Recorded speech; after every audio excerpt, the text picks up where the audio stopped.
They say an eco-friendly house can't be built in 150 days for $150,000, and I say it can. I'm Alan Smith. Join me as I push the limits with time, budget, and creativity with the Garden Home Challenge, exclusively on ehowhome.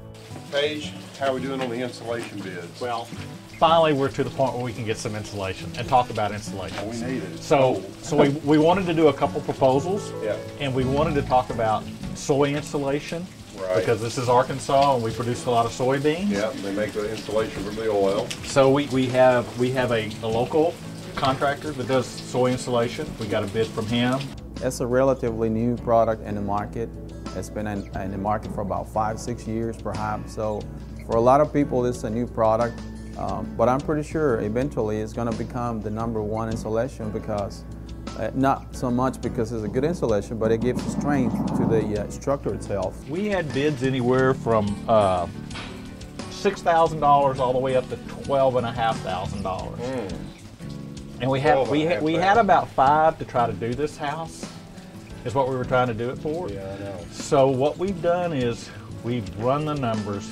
We had our big meeting in Little Rock, and we've come up with an idea that we may not have to do any closed cell foam. People just may use a blanket term of spray foam insulation. There's open cell and closed cell, and as the name might sort of lead you to believe, open cell is less dense. It's going to be spongier. Closed cell is more dense. So the denser the insulation, the higher the R value per inch. So we're going to do a little hybrid system here, and that's probably what we were talking about doing anyway to meet our budget number.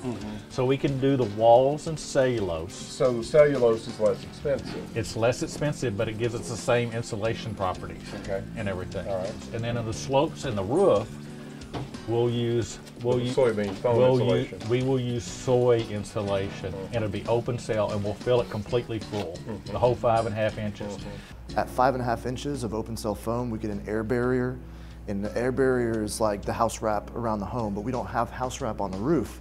So if we can get an air barrier on the roof, then we have essentially wrapped the whole house with an air barrier, creating a very tight thermal envelope. These are other terms that people are a little bit vague on: air barrier, vapor barrier. We're in a climate zone where vapor barriers generally not recommended anywhere. We want any moisture to not ever get trapped inside of a wall. We want it to be able to permeate on through, so open cell foam is a good choice. So the envelope for us is the floor, the walls, the slope, and the roof, and that's what we want to protect. Here we go back to our local guys in Little Rock, which is great. Local resource, nice and green. They're not that far away, so we'll take a combination of what they propose.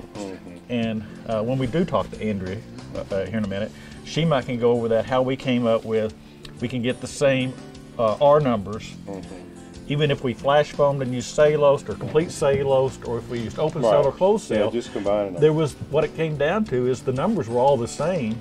Then it just came down to making me happy, which was the budget.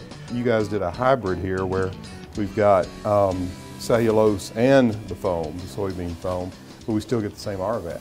That's right. So how do you do that?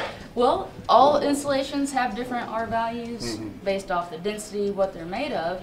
And when we just talk about cellulose, fiberglass bats, sometimes it's like, well, this is better, this is worse. It's like, well, really, what's the R value? We're going to spend probably another $1,500 more on insulation, but this insulation is very important that we get this right. This is our envelope.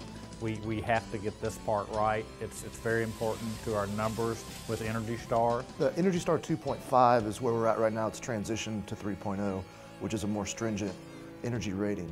The earlier you can bring in an energy rater, the better. If you're building a home from scratch, as soon as you get house plans, that energy rater can start working with those house plans.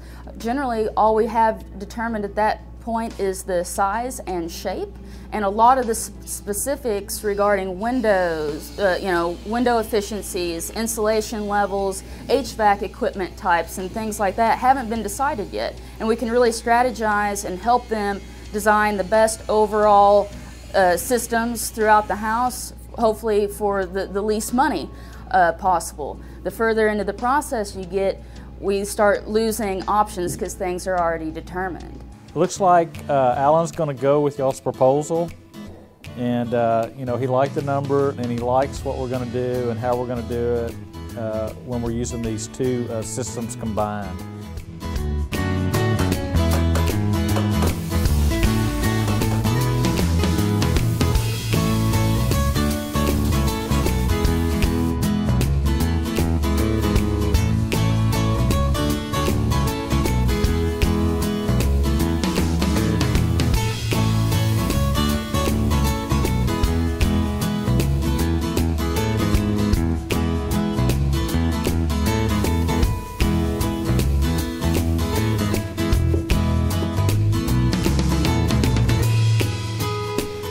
Energy is not as cheap as it used to be.